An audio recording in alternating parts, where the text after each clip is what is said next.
Todo mundo está muito regozijante nesses momentos para que a gente possa aprender mais sobre Paulo como esse modelo do trabalhador espírita, ciente de que nós estamos nesse papel como aprendizes. E a gente passa a palavra para você, o microfone fica aqui. Nos momentos que você permitir interjeição, o pessoal faz, mas a gente quer mesmo escutar de você. Obrigada.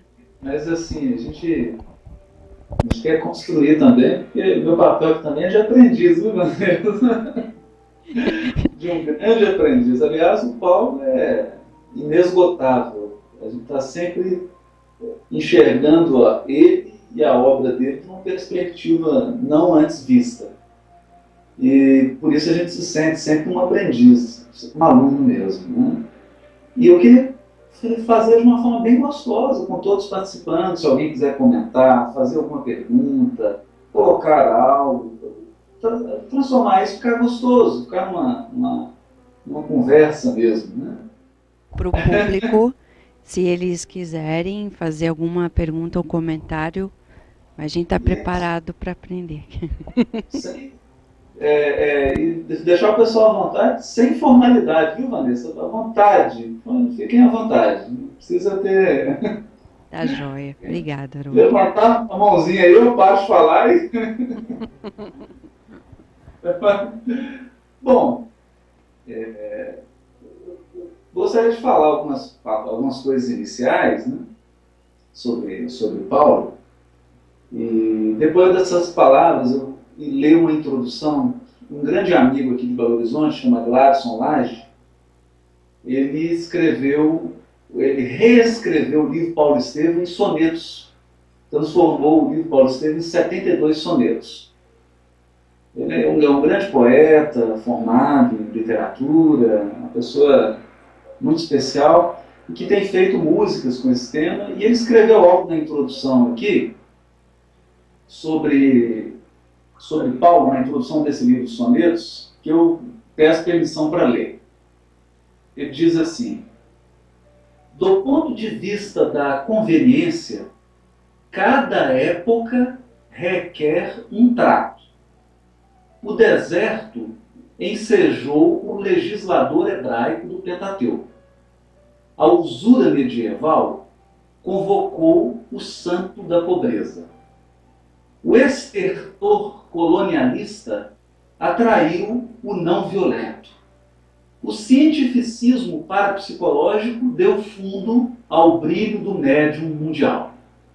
A pujança crítica do materialismo histórico teve contrapeso no codificador. A vinda do inesperado consubstanciou-se no vaso mais purificado. A crucificação do Salvador exigiu o pastoreio do patriarca.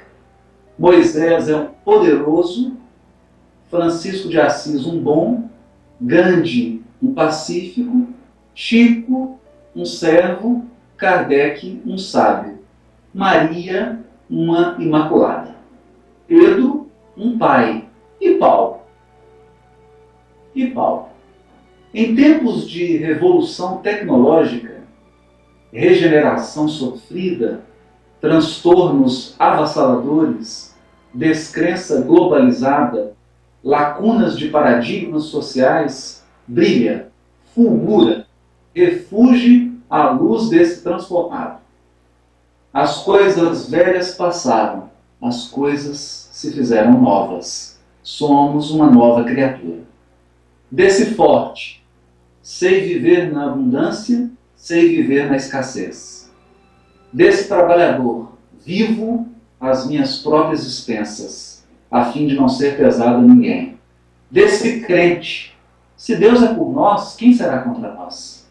Desse otimista, ainda que o homem exterior se corrompa, o interior se renova cada dia.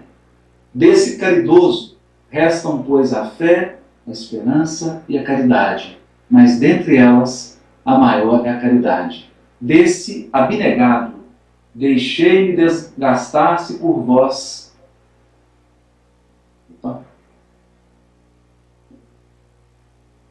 Ainda que mais amando, seja cada vez menos amado.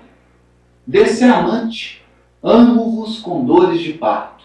Desse lutador, combati o bom combate. Desse mártir. Por 3 vezes naufraguei, 5 vezes sofri 39 chibatadas. Numerosas vezes fui aprisionado e 2 vezes sofri apedrejamento. Desse humilde que solicitou a Lucas descrição a narrativa dos Atos. Emmanuel veio descerrar os véus de anonimato do santo e revelar-nos as claridades interiores do combatente pela reforma íntima e pelo trabalho digno, revestivos das armas da luz. Compete-nos ler, estudar, refletir e, sobretudo, honrar o exemplificador, personificando-o a ponto de ecoar seu verbo iluminativo. Já não sou eu quem vive, o Cristo é que vive em mim. E Paulo em mim, Chico em mim, Emmanuel em mim, Pedro em mim, Maria em mim. Bonito, né? É um texto aí do Gladson, e ele faz um recorte com várias frases do Paulo, e nós preparamos isso aqui também. Nós separamos algumas, mas isso é para cenas dos próximos capítulos. Lembrando que se alguém sentir vontade de falar, fique à vontade. Pode falar à vontade, né? Porque falar de Paulo a gente fica à vontade de falar. E eu estava conversando com o Daniel antes de começar esse nosso bate-papo sobre Paulo, e eu estava lembrando o seguinte: estudar Paulo é como escalar uma grande montanha. Você pode optar pelos caminhos turísticos. Há uma vantagem nisso. Os caminhos turísticos, eles já são conhecidos. Você tem guias experimentados, pessoas já foram, já te mostraram fotos. Então você sabe tudo que vai encontrar. É mais ou menos que, se você não gosta muito de surpresas, essa é a opção ideal. Mas, se você quer experimentar ângulos novos, se você quer colher flores raras, se você quer sentir emoções inesperadas, nós temos que seguir o caminho daqueles que escalam por áreas mais íngremes, por terrenos menos frequentados. E a proposta que eu tenho hoje para Baltimore é uma escalada rara. Passar por caminhos inexplorados, olhar Paulo de Tarso, a sua missão, o seu trabalho, por ângulos inusitados, adotar uma perspectiva que fuja do lugar comum, porque, afinal de contas, nós estamos vivendo tempos novos. A própria forma como nós estamos nos comunicando aqui nos dizem de um mundo que é um mundo novo. E como trazer o conteúdo de Paulo de 2000 anos atrás para esse mundo de hoje? E, sobretudo, para esse mundo tecnológico, moderno, arrojado, que é a América do Norte. E que tem ditado um progresso no mundo inteiro, tem atraído vários países, várias nações para essa ânsia pela liberdade, pela tecnologia, pelo conhecimento. Então é preciso enxergar Paulo por esses anos, experimentar sabores que não foram experimentados. É claro que nós fazemos isso com todo o cuidado, porque a nossa base é o livro Paulo Estevam. E a nossa tese, vamos dizer assim, é de que esse é um livro ainda pouco saboreado. Pouco saboreado. Nós chegamos até a dizer no DVD Paulo Estevam, que foi gravado pela FEB, que a obra do Chico, se nós pudéssemos usar uma metáfora, eu diria que a obra é uma cebola. Uma cebola mesmo, não sei como é que dizem. Onions, né? English. Onions. É uma cebola. É impossível você manusear sem chorar. Então, por causa da emoção que a obra transmite, mas não é só isso, não. A cebola é feita de camadas. Então, você retira as camadas exteriores e há sempre camadas mais profundas. E essas camadas profundas constituem a riqueza da obra. A grande riqueza da obra. Muitas vezes inexplorada. Porque a maioria se contenta com a casca. Se contenta com a superfície, que é o enredo da obra. O romance em si. As personagens, a trama, os acontecimentos. E as pessoas acham que o romance é isso. Que essa obra se resume a um enredo, diga-se de passagem, hollywoodiano, né?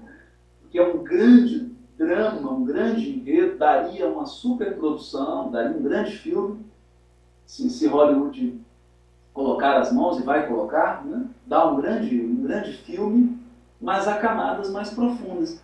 E quando eu digo desses caminhos, dessa escalada inusitada, eu estou me referindo a essas camadas, a esses aspectos da obra que desafiam a nossa sensibilidade, o nosso sentimento, e desafiam também o nosso raciocínio, a nossa inteligência. Porque Paulo é complexo. Paulo, ele é uma figura extremamente profunda, um homem muito inteligente, mas ao mesmo tempo um homem muito amoroso, muito apaixonado, muito ardoroso. Não tem meio termo com Paulo. Ele é intenso em tudo.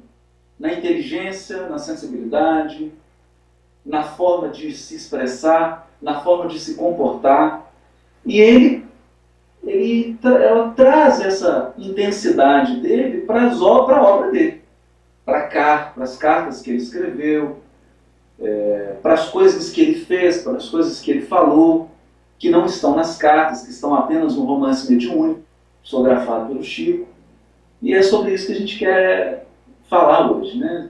Quer falar sobre essas intensidades aí, sobre... Eu quero saber se está todo mundo aí com o paladar preparado.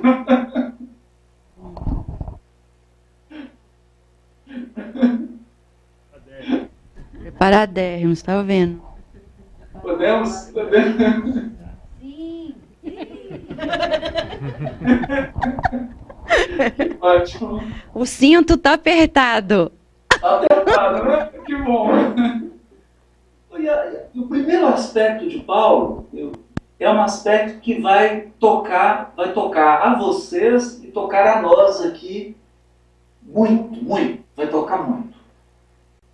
Nós estamos aqui numa videoconferência ligando dois países, duas nações. E Paulo? Pois bem, dizem os grandes estudiosos de Paulo, os scholars, né, os eruditos da pesquisa, que Paulo é um homem de pelo menos 3 mundos.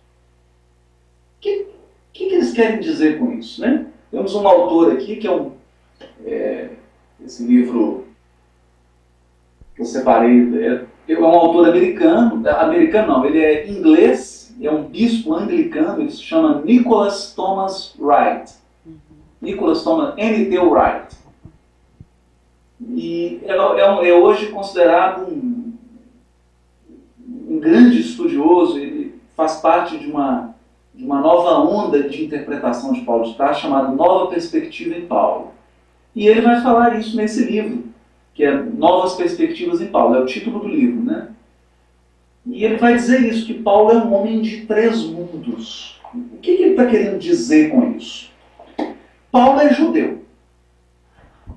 Nasceu numa família hebraica, estudou com Gamaliel, que é considerado um dos maiores sábios do judaísmo de todos os tempos. Olha só, de todos os tempos. Gamaliel é neto de Hilel. Hilel nós conhecemos. O Hilel é o sociólogo de Jesus no planeta Terra.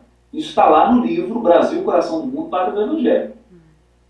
Humberto de Campos fala da vinda de Jesus ao orbe para promover aquela renovação no mundo, tendo em vista a estagnação europeia, e aí Léo conduz ao continente americano, americano como um todo, norte-americano e sul-americano.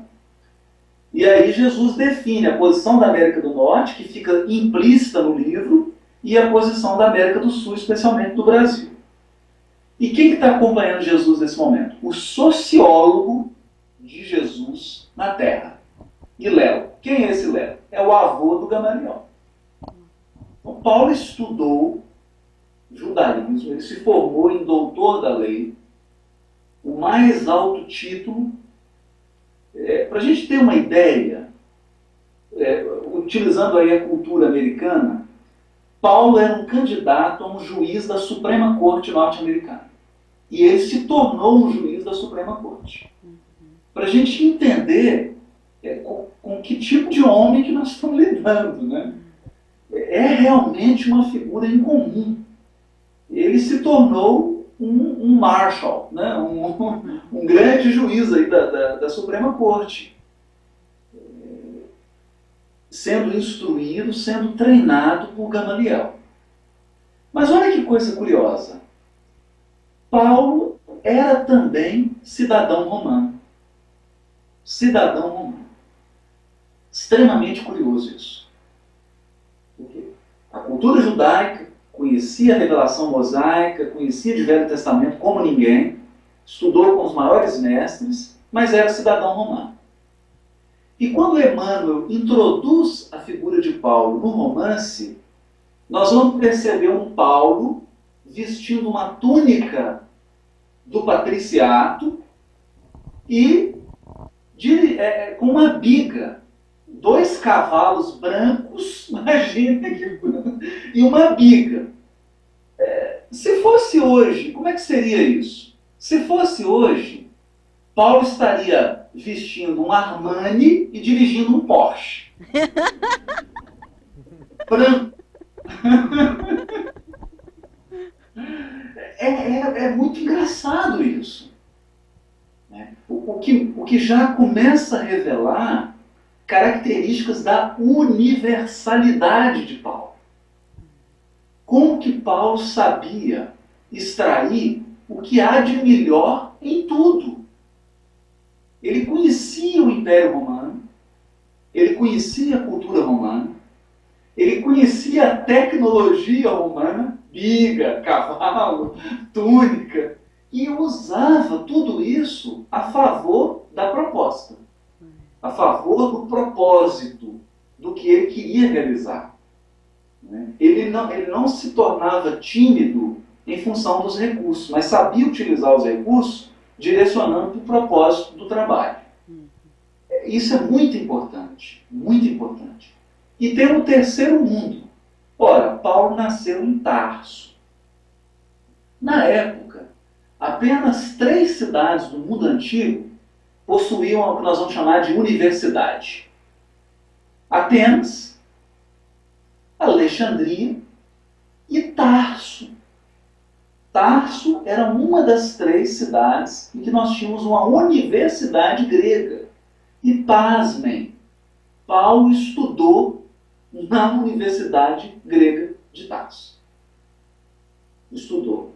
Segundo Emmanuel, no romance Paulo Estevão, e os pesquisadores já perceberam isso também, pela maneira como ele cita poetas gregos, a maneira como ele usa a retórica grega, todo o raciocínio de Paulo, a compreensão que ele tem da literatura grega, os estudiosos já desconfiavam disso. E Emmanuel revela na obra, ele estudou com os maiores professores gregos. Por quê? Porque houve uma crise em Atenas e em Alexandria, um pouco antes do nascimento de Paulo, e professores gregos ilustres se transferiram para a Universidade de Tarso. Eles migraram da Universidade de Atenas e da Universidade de Alexandria para Tarso. E Paulo teve o privilégio de conviver com esses homens. Isso é incrível também, Paulo. Incrível. Né? Porque nós precisamos imaginar que, do ponto de vista político, econômico, quem dominava era Roma, com seu exército, com a sua estrutura política. Roma era bem o império que dominava na época. Mas do ponto de vista intelectual, quem dava a base para o pensamento era a Grécia. Mesmo os romanos ilustres, eles se baseavam no pensamento grego. Eles conheciam o pensamento grego. E a filosofia grega era insuperável. Até hoje, né? Como que o nosso pensamento ocidental hoje é dependente dos gregos, é totalmente dependente dos gregos. Nós ainda somos herdeiros de Aristóteles, de Platão, da filosofia grega. E tudo que se faz hoje de inovador, qualquer corrente de pensamento nova que surja, ela tem que dialogar com as correntes antigas da filosofia grega. É quase que uma imposição, né? A Grécia ainda dita o manequim do pensamento mundial. E Paulo dominava isso. Olha que coisa curiosa isso, né? Um homem de 3 mundos. Um homem de 3 mundos. E ele vai usar tudo isso. Ele vai usar tudo isso. Não vou dar um exemplo. Paulo vai para o Areópago. Né? Ele vai falar no templo da filosofia grega. Ele foi lá e deu um show. Diga-se de passagem. Né? Citou tradições da Grécia, citou poetas gregos, falou no Areópago. É como assim, é como dar uma palestra no Madison Square Garden. É por aí, né? Ele foi no panteão do intelecto grego. Mas também, esse mesmo Paulo, quando é preso e percebe que havia ali uma manipulação política e que aquilo poderia interromper o trabalho dele, invoca a cidadania. Mas como é que você prende um cidadão romano sem julgamento? Aí o soldado até estremeceu, né? Mas você é cidadão romano? E aí ele tira o green card dele e fala, sim, sou cidadão romano. Sou cidadão romano. E é curioso, porque o centurião fala com ele, nossa, mas eu paguei tão caro para ter a cidadania. Aí Paulo diz para ele, mas eu a tenho de nascimento. É incrível isso, né? O outro adquiriu e fala, mas eu sou cidadão romano de nascimento. Os pais dele adquiriram a cidadania romana e ele era cidadão romano de nascimento.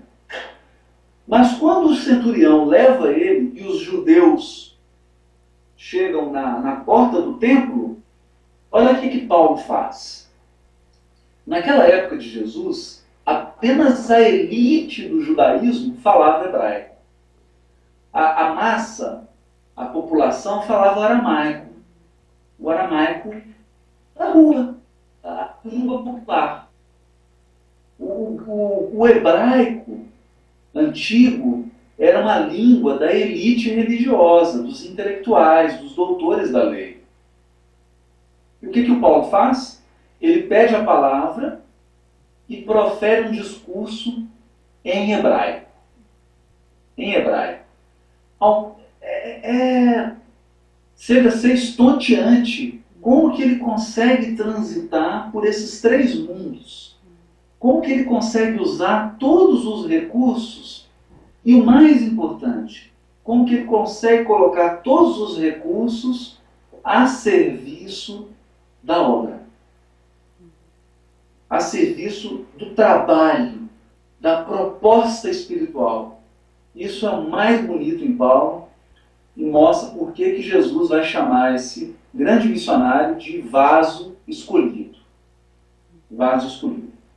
É a figura mais universalista do cristianismo primitivo. Se nós pudéssemos descrever Paulo com uma palavra, você fala assim, descreva Paulo, mas você só tem uma palavra. A palavra seria universalidade. Universalidade. Era um homem universal. Um homem sem fronteiras.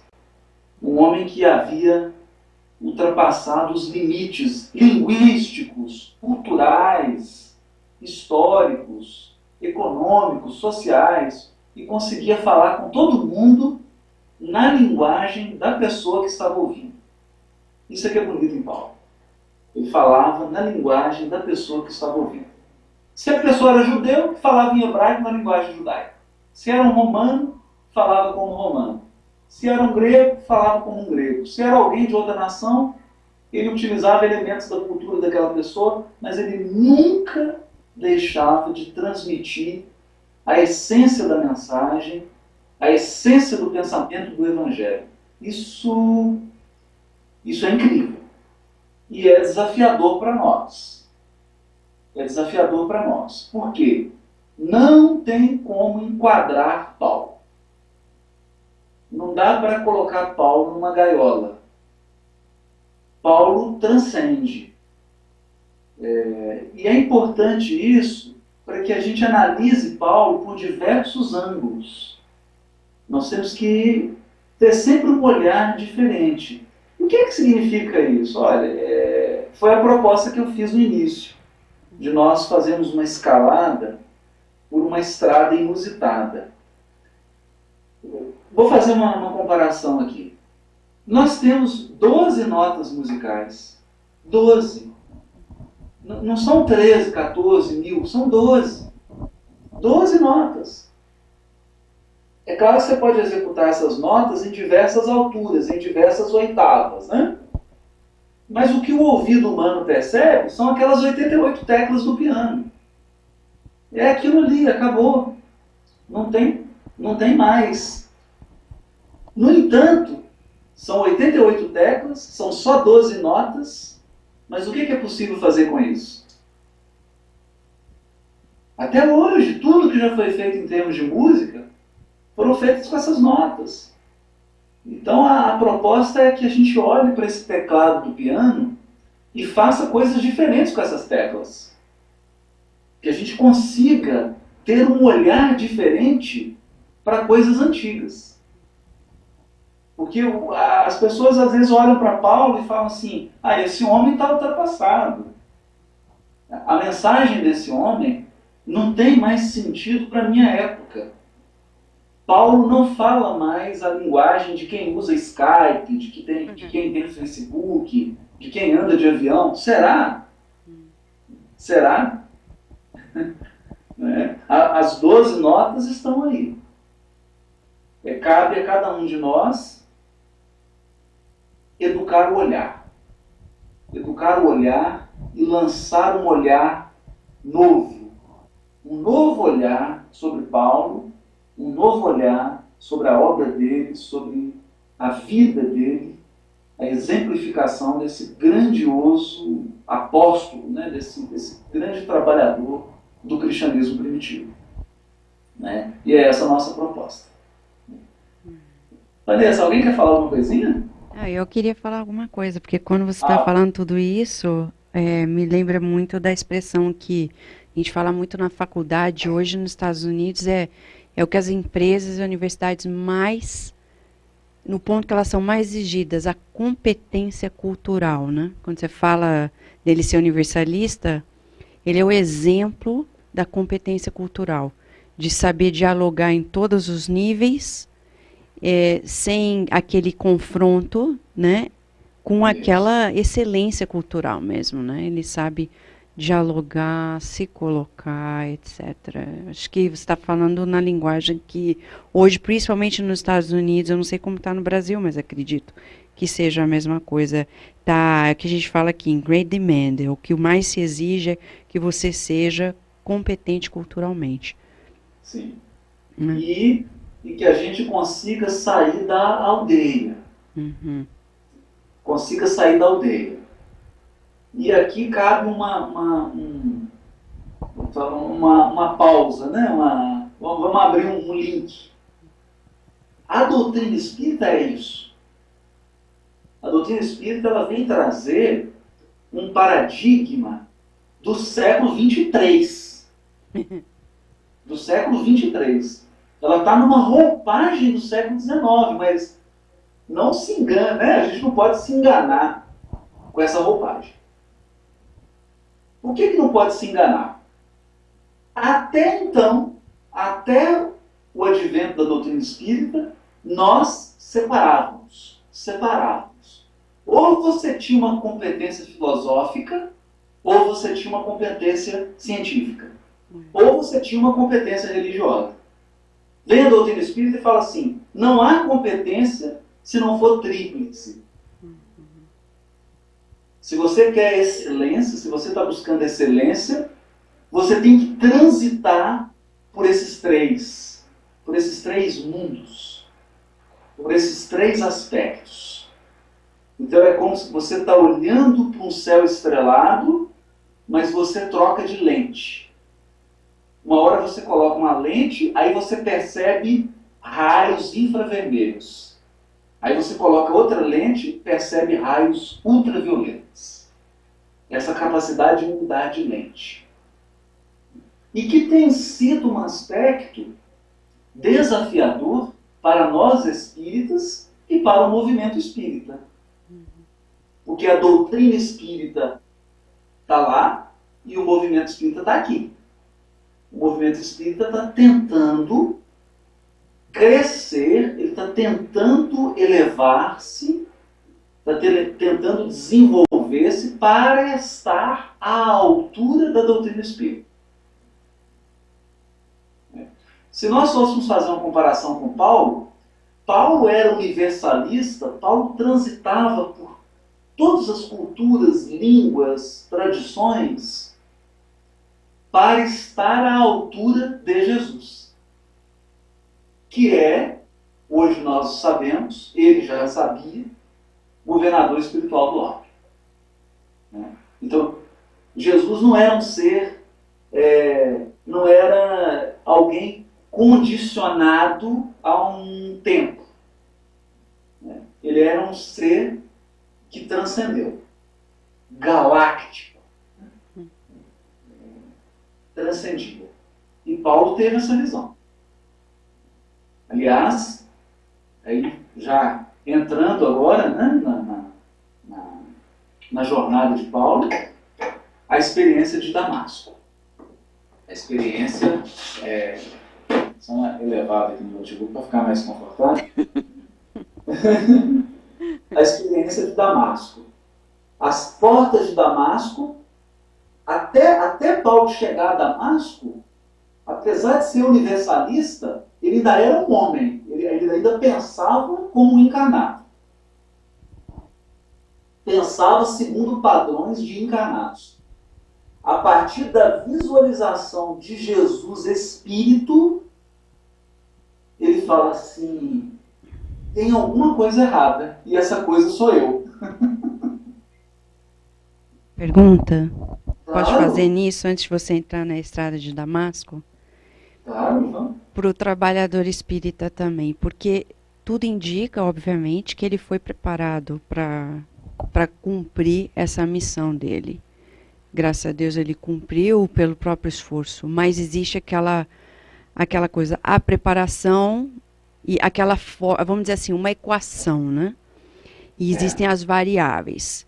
Naquela variável que permite o livre-arbítrio, eu nunca esqueço daquela passagem do apedrejamento do Estevão, quando Estevão vê que Jesus está olhando e ele diz a palavra que ele desviou. Era o detour. Em inglês eu não lembro a palavra que ele usa em português, mas que ele fala detour, que ele fez um detour. Quer dizer, não era predestinado que ele fosse andar esse caminho, mas pelo livre arbítrio, num paralelo desse momento tão crucial, que depois, como você falou, ele mesmo vai perceber, era ele que tinha que se modificar nessa estrada de Damasco. Você está falando, né, desse paralelo, Paulo, nessa descoberta, nesse desvio do próprio livre-arbítrio, com o trabalhador espírita, o movimento espírita, que também teve um determinado tipo de preparação, e também na hora da livre-arbítrio, nessa equação, a variável do livre-arbítrio pode fazer o desvio. Pode. Antes de chegar lá na estrada de Damasco, que é onde vem a luzinha que, não é bem por aí. Não, Estou de pleno acordo. Aliás, o Emmanuel diz no livro Vinha de Luz, ele diz uma frase linda, eu me esqueci agora o capítulo, mas está no livro Vinha de Luz, ele diz assim: cada existência humana é baseada em preciosos cálculos de probabilidade. Ou seja, é interessante nós pensarmos programação espiritual como uma teia de aranha. Uma teia de aranha. Há uma limitação na sua movimentação. Por mais que a gente não queira acreditar nisso, né? Mas o nosso movimento é limitado. É limitado. Quando você encarna, há certas portas que não vão se abrir para você. E outras vão se abrir. É uma teia de aranha. Agora, nessa teia, você pode chegar em alguns lugares, você pode chegar no mesmo lugar, por 1.500.000 caminhos diferentes. Isso é maravilhoso.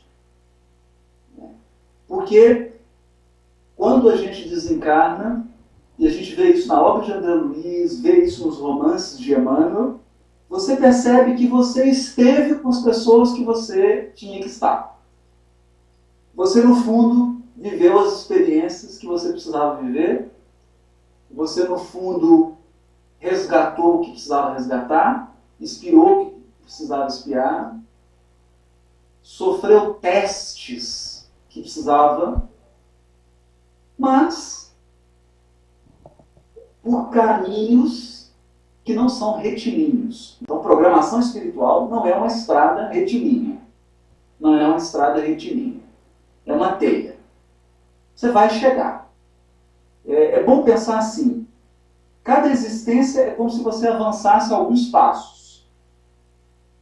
Ou eu diria isso, na metáfora do futebol, jardas, né? É como se você avançasse algumas jardas. Você pode fazer isso dando 500 passos ou dando 2. Depende. Pode dar 2 passos e atingir. Evidentemente, Paulo escolheu o caminho mais árduo. Ele escolheu o caminho mais árduo. Vamos pensar nisso, na conformação. Na teia da vida de Paulo, o que tinha? Tinha um Gamaliel. Quer dizer, já na programação espiritual dele, ele foi educado ao lado de uma pessoa que era um contrapeso para o ímpeto dele. Porque Paulo era alguém impetuoso, apaixonado. O que a espiritualidade superior coloca na vida dele? Um Gamaliel, um homem ponderado, prudente, amoroso, pacífico, conciliador, o oposto de Paulo. Porque Paulo é ardoroso, é impetuoso, é um cavalo, né? Um cavalo de raça, um corredor, né? Olha como é que é interessante. Coloca na vida dele uma noiva, Abigail. Uma mulher sensível, amorosa, extremamente delicada e que era um complemento. Né? O Paulo do lado de Abigail virava uma flor. Coloca quem? Coloca o Ananias. E coloca também um Estevão. Um Estevão. Que é um espírito que não é daqui. Estevão é outro patamar. É outro patamar. Uma inteligência, pela primeira vez na vida, imagine. Paulo, que toda vez que entrava num debate com alguém, ele vencia. No diálogo, na discussão com Estevão, ele perde. Porque encontra uma inteligência mais aguda do que a dele. Mas além de ser uma inteligência mais aguda do que a dele, alguém mais amoroso do que ele. Alguém mais sereno. Alguém que havia já encontrado uma paz interior. Alguém que já estava em paz consigo mesmo. Todas essas pessoas colocadas no caminho de Paulo, e a gente pode imaginar, nessa teia de aranha, se ele tivesse ido para a direita, se tivesse se casado com Abigail, se não tivesse matado Estevão, o que seria? O que seria do trabalho de Paulo? Seria menos árduo. Seria menos árduo. Seria, nós não sabemos o quê. Ele chegaria nos mesmos resultados? Com certeza. Talvez até mais resultados. Chegaria. Seria menos árduo. No entanto, ele despreza todos esses elementos e resolve um caminho mais angustiado. Um caminho que, no fundo, é um caminho que reflete o íntimo dele. O íntimo dele.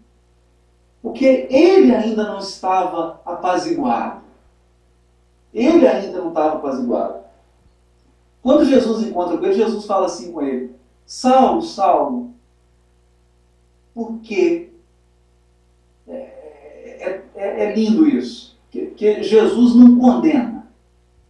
Jesus não condena nada.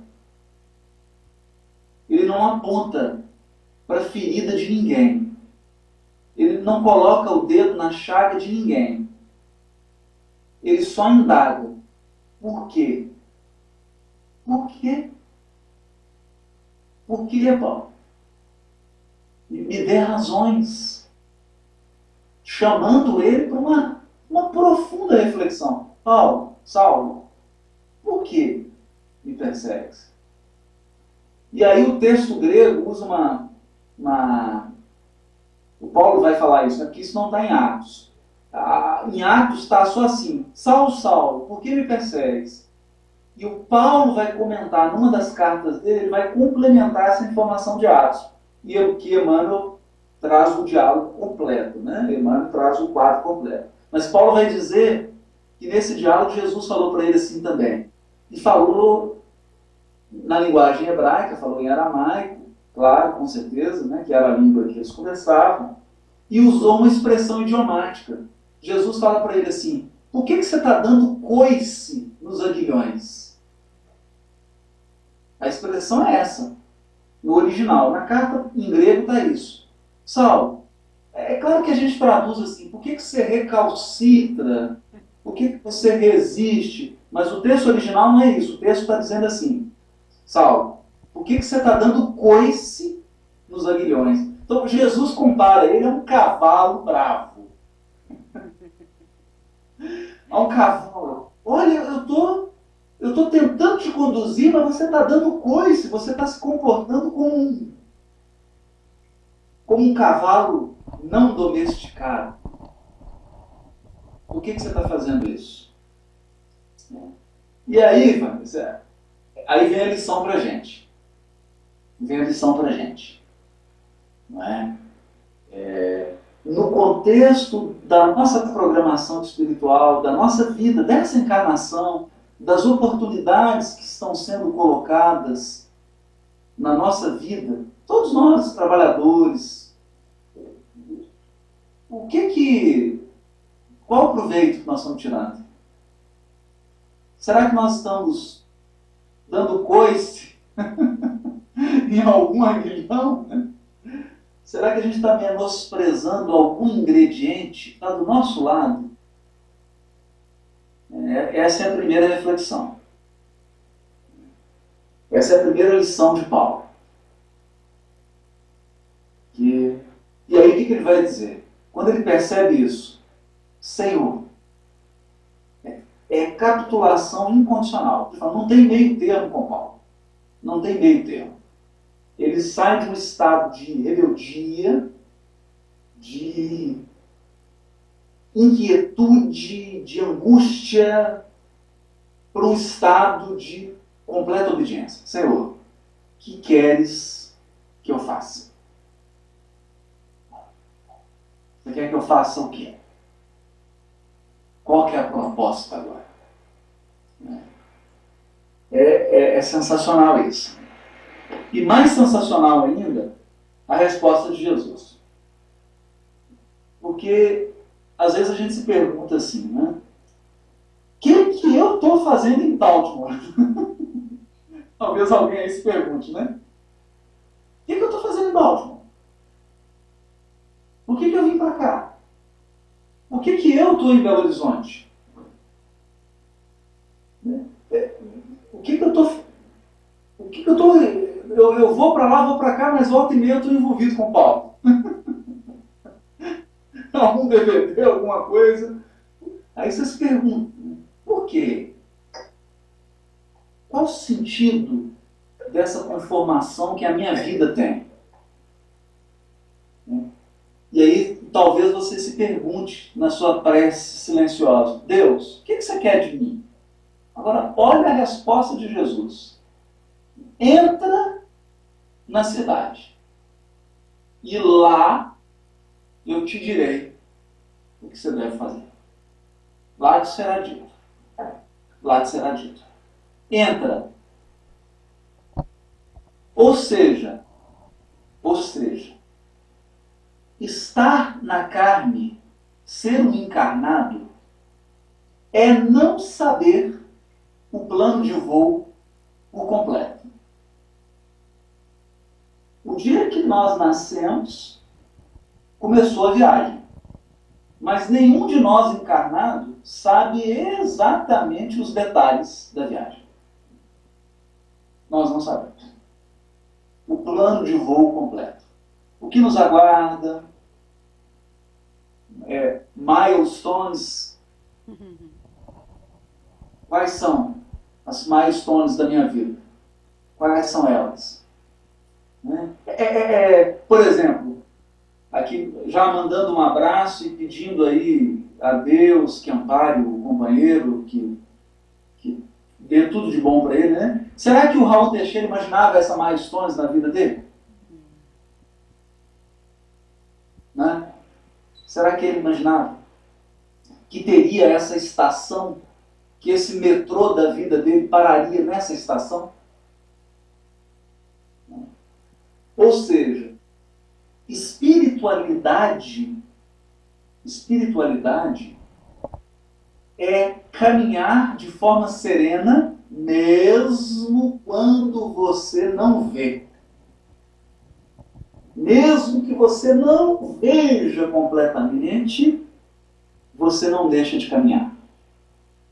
Você se mantém em movimento de crescimento, em movimento de progresso espiritual, porque você confia que há uma ordem no universo, que há um Deus criador, soberanamente justo, bom, inteligência suprema, que conduz, que dirige. E você então caminha confiante. Foi a primeira lição de Paulo. E uma lição dura, porque ele entra cego. A lição era essa. Era Jesus dizendo para ele assim, eu te quero agora mais sutil. Mais sutil. Até agora, Paulo, você tem comandado. Até agora você tinha controle absoluto de todos os detalhes. Você controlava cada detalhe. Mas nessa jornada interior que você vai fazer agora, você não tem controle de tudo. Você não tem. Então eu preciso de alguém mais flexível. Alguém mais maleável. Alguém mais disposto ao desconhecido, ao inusitado. Ele fica cego, entra na cidade, e o que ele faz? Tranquilo. Vai para uma pousada, fica no quarto, aguardando. Imaginem. Aguardando. Qual será o próximo comando? Qual qual será a próxima porta que vai se abrir? E aí surge Ananias e se inicia um longo processo de descoberta de si mesmo que vai durar 6 anos. 6 anos. Paulo só vai começar a trabalhar efetivamente mesmo, 6, quase 7 anos depois do encontro de Damasco. Então, não sei o que vocês estão achando desse ângulo, desse olhar. Alguém quer falar alguma coisinha?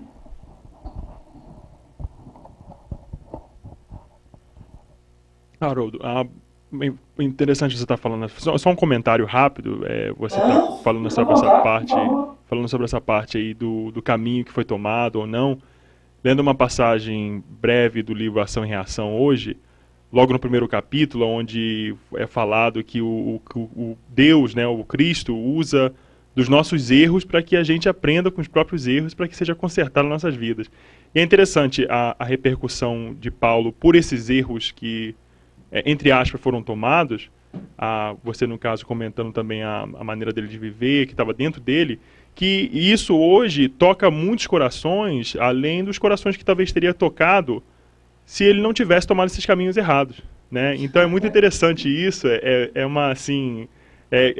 mais uma vez o exemplo aí que foi dado no livro, né, na Ação e Reação. Então é muito bonito. Como é que é o seu nome? Leonardo. Hã? Leonardo? Leonardo, isso. Leonardo, é engraçado porque isso que você está falando, a gente percebe como é que a sabedoria de Deus tem caminhos inusitados, né? Como que a providência divina nos surpreende, né? E é exatamente isso mesmo. Tem uma mensagem do Emmanuel que ele diz assim, é muito legal essa mensagem, eu me lembro só da frase, até me esqueci o título da mensagem. Ele fala assim, que nós aprendemos a vencer os desafios nós aprendemos a superar os desafios e os problemas externos para vencermos as limitações internas. Isso é interessante. Isso é pensar como espírito imortal. As circunstâncias, o exterior, é material didático para que eu supere limitações interiores. Quando eu superar a limitação interior, o obstáculo externo é removido.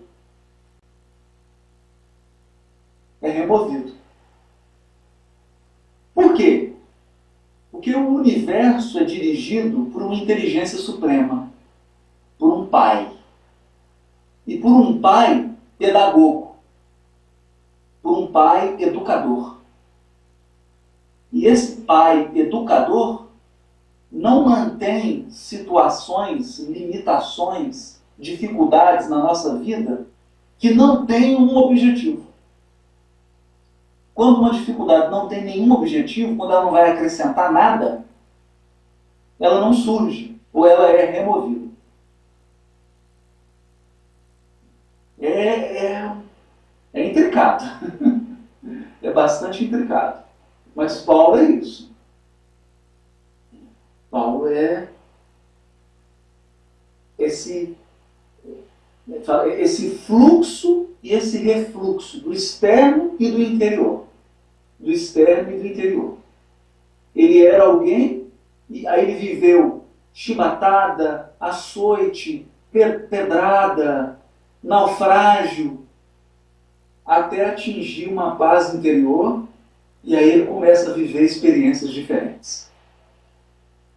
Começa a participar, começa a perceber coisas diferentes.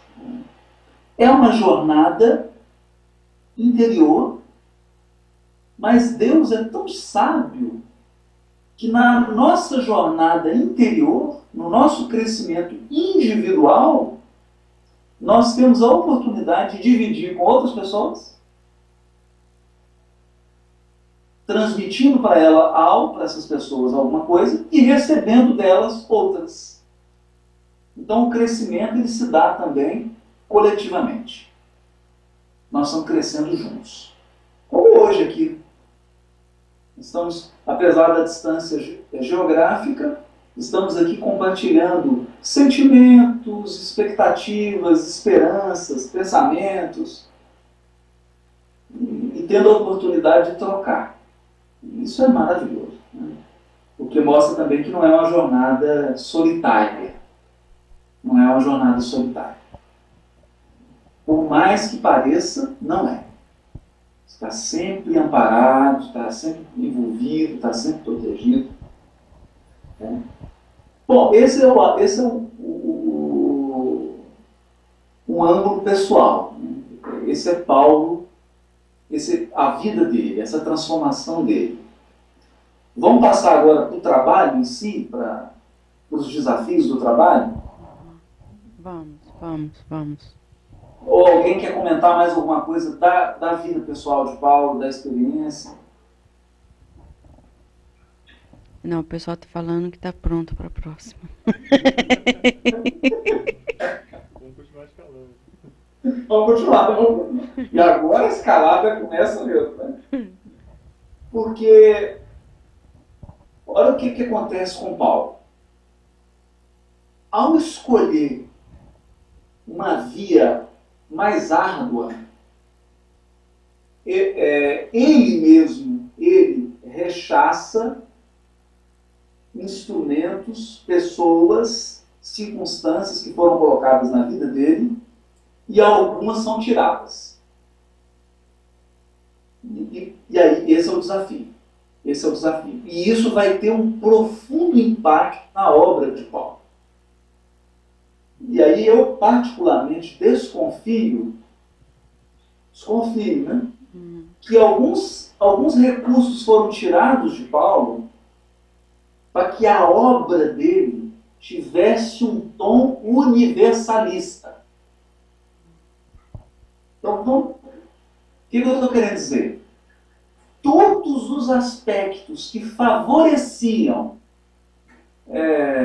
o pensamento, como é que fala? Bairrista, né? Aquela limitado, aquela coisinha pequena, provinciana, tudo que favorecia isso em Paulo foi tirado. Vamos imaginar. A noiva desencarnou. E Paulo, nós já sabemos, ele é um homem de 880. Então, a noiva desencarnou, ele fala, eu não quero mais ninguém na minha vida. Se não for Abigail, não é ninguém. Raspou a cabeça, que eram os votos feitos de fidelidade eterna, imaginem. Raspou a cabeça e falou, é Abigail, se não pode ser agora, que seja depois, mas não será com mais ninguém. Então, tirou o aspecto da vida afetiva, da vida amorosa, da própria questão sexual. Tirou. E ele aceitou. Aceitou essa trilha. Tirou mais coisas. Ele tenta ir nos amigos. Todos os amigos fecham as portas. Ele vai no pai dele. E o pai dele expulsa. Fala, você é uma vergonha. O diálogo de Paulo com o pai dele é muito forte. Porque é um pai que mandou o filho para estudar nos Estados Unidos, o filho fez mestrado, fez doutorado, o pai pagou a bolsa, pagou os estudos, pagou tudo, deu carro, né?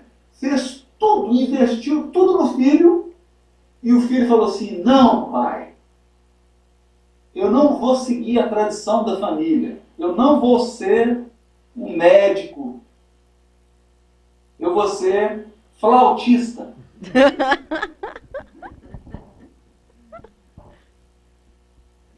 Vou ser músico. Vou tocar flauta.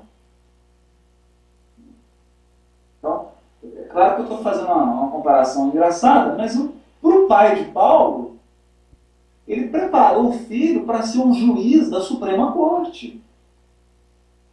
Ele preparou o filho para que o filho se assentasse na cadeira do Tribunal Supremo da nação hebraica.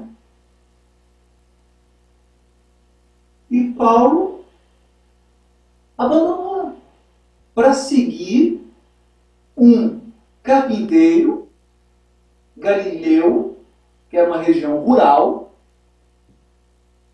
que foi crucificado. Porque se nós olhamos Jesus, se nós, na época lá, se nós olhássemos Jesus com os olhos do encarnado, o que nós veríamos se nós olharmos com as lentes das convenções sociais? Um carpinteiro galileu que foi crucificado. Então o pai fala com ele: você é uma vergonha, a sua mãe morreu de desgosto, sua mãe morreu de desgosto, e você é uma vergonha para mim, você não é mais meu filho, eu deserto você. Não venha mais aqui, não me procure. E aí Paulo, sem noiva, sem emprego, perdeu o sinédrio, perdeu tudo, sem emprego, e agora sem família. Ele vai dizer numa das cartas assim: vocês ainda não resistiram até o sangue. É estranho, ele fala isso na carta. Como assim resistir até o sangue? Será que é enfrentar o martírio, ser martirizado, ser morto? Não. Emmanuel vai comentar isso e vai dizer assim: resistir até o sangue é superar os laços de família. Superar as expectativas dos laços consanguíneos. E Paulo teve que superar. Para fazer o trabalho dele, ele teve que transcender as expectativas familiares. Quantos não vivem isso? Nasceram numa família de uma determinada religião, que tinha uma expectativa, e de repente sua família ficou decepcionada porque você está se envolvido com esse tal de espiritismo. É curioso isso. E no caso dele foi ainda mais chocante, porque ele perdeu completamente os laços familiares. Mais um elemento de apoio que é tirado de Paulo para que ele pense de forma universal. Ok, eu não tenho uma noiva, eu não tenho uma esposa, eu não tenho família consanguínea, a minha família é o mundo. A minha família é a família universal. E aí você tem que reprocessar, você tem que repensar tudo a partir dessas perdas. Você tem que construir uma identidade a partir dessas perdas. E mais, construir uma identidade com esperança, com alegria, com fé, a partir das perdas. É desafiador. É desafiador. E esse é um ângulo assim bonito da vida de Paulo. Aqui a gente costuma dizer que é o seguinte: a história de você receber limão e aí você faz uma limonada. Né? A vida te dá limão, você faz uma limonada. E foi isso que Paulo fez. Ele recebeu um conjunto de adversidades e ele transformou isso em algo luminoso. Ele conseguiu utilizar até mesmo as adversidades com proveito para a sua vida e para a sua obra, para o trabalho, para a sua missão espiritual. E é isso é um conforto para a gente. Claro, guardadas as devidas proporções, nós somos trabalhadores muito menores, é claro. Mas ele é um modelo. Paulo, modelo do trabalhador espírita. Ele é um modelo. Então, pensar a nossa vida, pensar as adversidades, pensar as dificuldades da nossa vida como elementos que a providência divina nas nossas mãos para que você faça melhor aquilo que você programou lá no plano espiritual. Para que você faça com mais excelência o que você se propôs fazer. Aí eu me lembro de uma frase do Chico. O Chico dizia assim: olha, a vida não pode ser muito doce, não, senão dá diabetes. Tem que ter um sabor cítrico, tem que ter um amargo, tem que ter algo assim para temperar, para dar consistência. E foi isso que aconteceu com Paulo. E esse homem, então, parte para o trabalho. E aí eu queria chamar a atenção, quando ele parte para o trabalho, que somos nós, né? Somos nós hoje, querendo trabalhar, querendo divulgar a doutrina para o mundo, né? Para o mundo, em vários idiomas, queremos falar as linguagens, queremos dizer o Espiritismo em várias linguagens, né? Para que a gente consiga se comunicar com as pessoas, para que a gente consiga se fazer entendido. É a proposta. Todo mundo está sentindo essa ânsia hoje. Está todo mundo querendo transcender as fronteiras, os limites. E o Paulo foi tomado por esse ímpeto. Olha que ele já havia permanecido 3 anos no deserto. 3 anos. Aí ele sai do deserto e vai a Jerusalém conversar com Simão Pedro. E qual que é o primeiro ímpeto dele? Eu vou no Sinédrio, digo que me converti, entro no embate, vou convencer e vou provar que esse é o caminho e que as pessoas lá estão erradas. É corajoso, Paulo. E aí ele expõe o plano a Simão Pedro. E Simão fala assim: não, Paulo, não julgo conveniente. Eu falo: mas por que, Simão? Ele fala: Judas procedeu como você está querendo proceder. E por causa da precipitação, por causa da ação impetuosa, ele acabou traindo Jesus. Ele achou que Jesus era tímido, achou que Jesus era muito devagar. Porque a questão de Judas é essa: Jesus está muito lento, eu vou dar uma velocidade nisso aqui. Vou transformar isso mais rápido. Vou fazer umas alianças políticas, econômicas, nós vamos dar um gás nisso aqui. E acabou causando uma tragédia. Aí Pedro diz para ele: mas imaginemos, Paulo, que você seja mais bem sucedido do que Judas. E que você consiga atrair todo mundo para você. Depois que você atrair essas pessoas, para onde você vai conduzi-las? Porque, na verdade, Paulo, nós temos força para atrair, mas só Jesus tem poder para converter, para transformar uma alma, para transformá-la. Você vai atrair, mas não vai transformar. E essa é uma grande lição. Essa é uma grande lição. Nós não somos o sol. O sol é Deus. O sol da vida é o Criador. É Ele que atrai, é Ele que transforma. Eu me lembro aqui do Dr. Ricardo Vardil, que é médico homeopata da família, né? E ele diz assim, ele diz muito para minha mulher, né, para a Cláudia, e diz para mim também: olha, quem abre os olhos dos outros é Deus, não é você.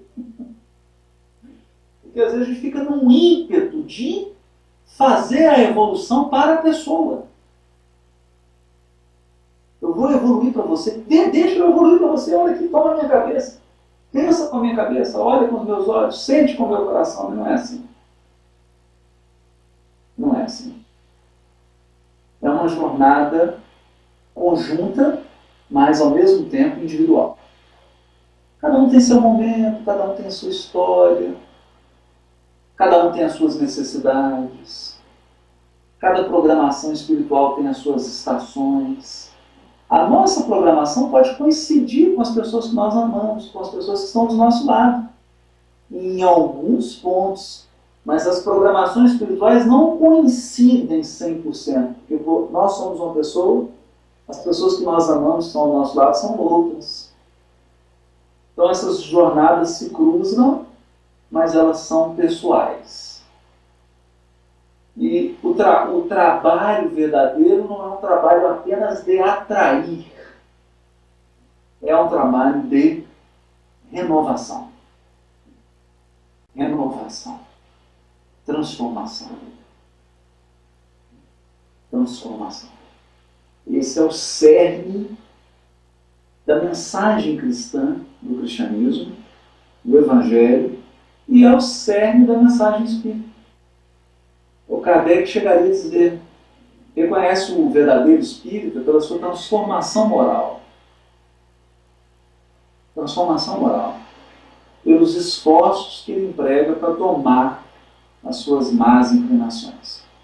Porque nós somos espíritos milenares, temos um conjunto imenso, uma bagagem espiritual enorme. Na nossa mala tem muita coisa boa, mas tem muita coisa ruim, tem muita experiência dolorosa, tem um conjunto de equívocos enorme, tem uma série de condicionamentos emocionais, psíquicos, mentais, e não é fácil renovar. Não é fácil transformar-se. E nós não devemos, não é correto, não é bom que a gente assuma a transformação do outro, porque seria algo superior às nossas forças. Já basta o trabalho da nossa própria transformação. Nós podemos cooperar. A começar pelo nosso exemplo, pela nossa conduta, pela nossa maneira de agir. Porque a nossa forma de viver, a nossa forma de conduzir é que vai verdadeiramente mexer com as pessoas. É isso que vai tocar fundo nas pessoas. Né? Porque é isso que tocou em Paulo. O que nos emociona, o que nos comove quando a gente estuda Paulo, não é só o que ele escreveu, mas é o que ele viveu. É a vida dele, é o conjunto.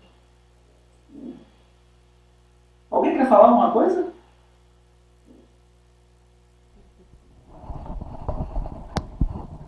Olá, meu nome é Yasuko, sou uma japonesa brasileira com esse nome. Você acabou falando essa última frase, o que eu estava para perguntar. Então, como espírita... Eu perdi a última frase. Como espírita, então, fazendo um pouco da analogia da vida de Paulo, como ele nos ensinou, você diria que, você falou um pouco, que pelo nosso exemplo, em primeiro lugar, é que vamos passar, então, dessa fase de atrair as pessoas para uma transformação. Então, nós não podemos querer transformar primeiro, antes de nós nos transformarmos. Então, exato. Como é que faríamos no dia a dia, no centro espírita, ou no nosso trabalho? É paciência, é ir devagar, sem querer fazer o que a gente fala, o sermão, né? O preaching aqui, como todo mundo quer se afastar do preaching, né? Daquele pregador, né? Porque o recurso da palavra, todos os recursos, a palavra é poderosa. E ela é muito útil. Né? Não se trata de menosprezar a palavra, o poder da fala, do argumentar. Porque às vezes você fala algo para alguém, você orienta ela, você dá uma notícia, você entrega um livro, e isso pode transformar a vida dela. Isso pode transformar a vida dela. Mas o que nós estamos dizendo aqui é o seguinte. O que impactou Paulo? O Estevão integral, não só a fala. Estevão. Porque ele olhava para aquele homem e ele falava assim, eu quero essa paz para mim. Eu quero essa paz interior. Eu não encontrei. Eu estou inquieto. Eu tenho tanto de coisa, mas esse homem, ele está em paz. Ele exala paz. Ele exala alegria. Ele exala felicidade. Eu queria isso para mim. Isso aconteceu com Paulo. E o que vai acontecer com as outras pessoas? Elas vão ver Paulo e vão falar assim, eu quero isso. Eu quero isso.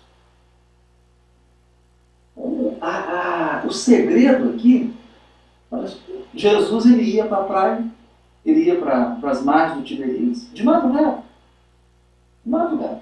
sozinho, acordava mais cedo do que todos. E olha que os apóstolos dele eram pescadores, você sabe que Fischer acorda cedo, né?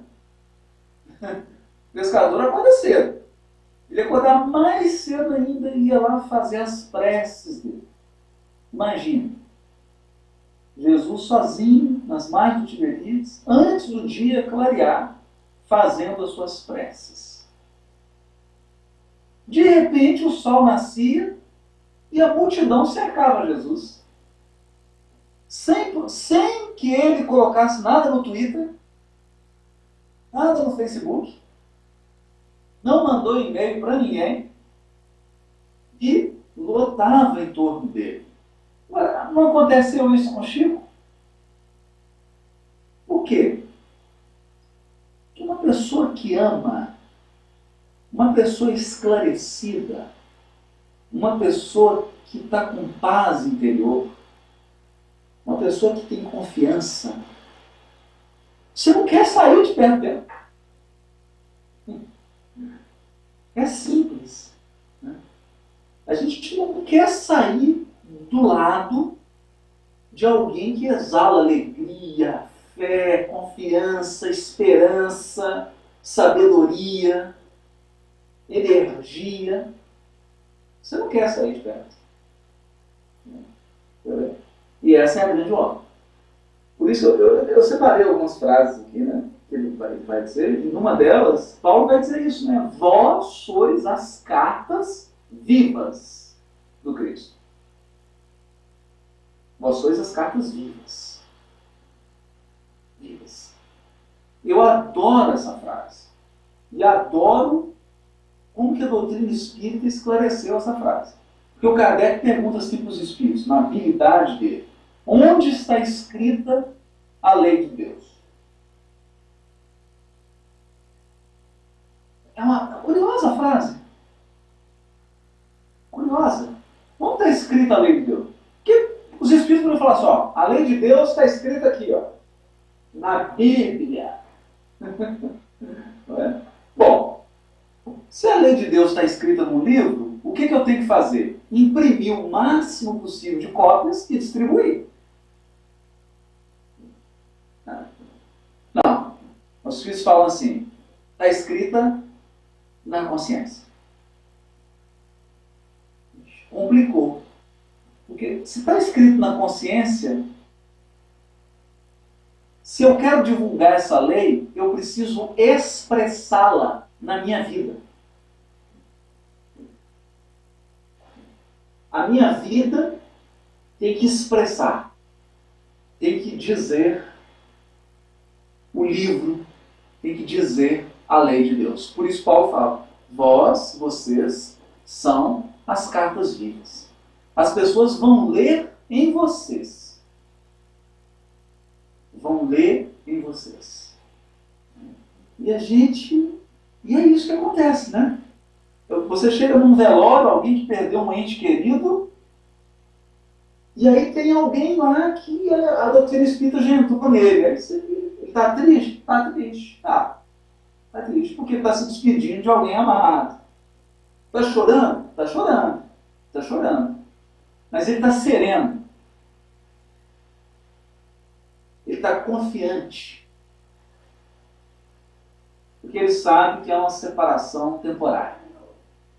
E essa força, essa serenidade interior, é um livro. É um livro. Qualquer um pode ler. Você lê na pessoa a lei divina.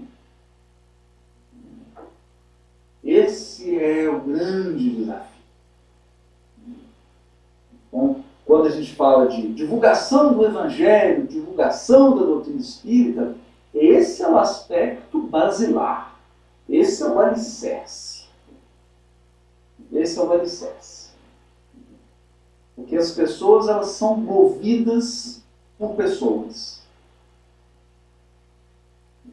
Você vê alguém expressando e você se comove.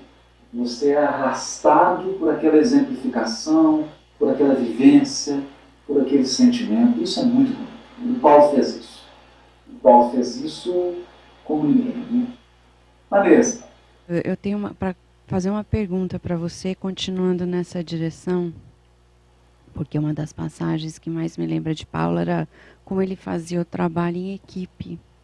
Nossa. Porque muitas vezes, continuando na pergunta que a Yasco fez, dentro do movimento espírita a gente esquece, a gente acha que o dirigente tem que ser a reencarnação de Jesus. Mas os trabalhadores não. Então exige-se muito do dirigente e pouquíssimo da própria equipe. Então a gente vê que, eu estou falando desse trabalho porque nos Estados Unidos, como o movimento é muito ainda nascente comparado ao Brasil, que eu diria que já é PhD em espiritismo, o trabalho ele tem que ser de equipe muito forte, porque senão a gente não vai muito longe. Então, como que Paulo nisso, soube, apesar da excelência individual dele, trabalhar em equipe, apesar de ele ter um caráter muito particular nesse aspecto, junto com os outros discípulos de Jesus, junto com aqueles que estavam chegando, e estimular isso no todo, né? Sem querer ser Jesus, porque em momento algum ele quis ser Jesus, né? Exatamente. E aí você entrou numa coisa maravilhosa. Eu já estava preparando isso aqui, né? É uma das flores raras que nós vamos colher. Essa florzinha que você trouxe aí é uma das flores raras que a gente colhe quando escolhe escalar essa montanha por caminhos turísticos. Eu vou... que eu separei aqui umas falas de Paulo. E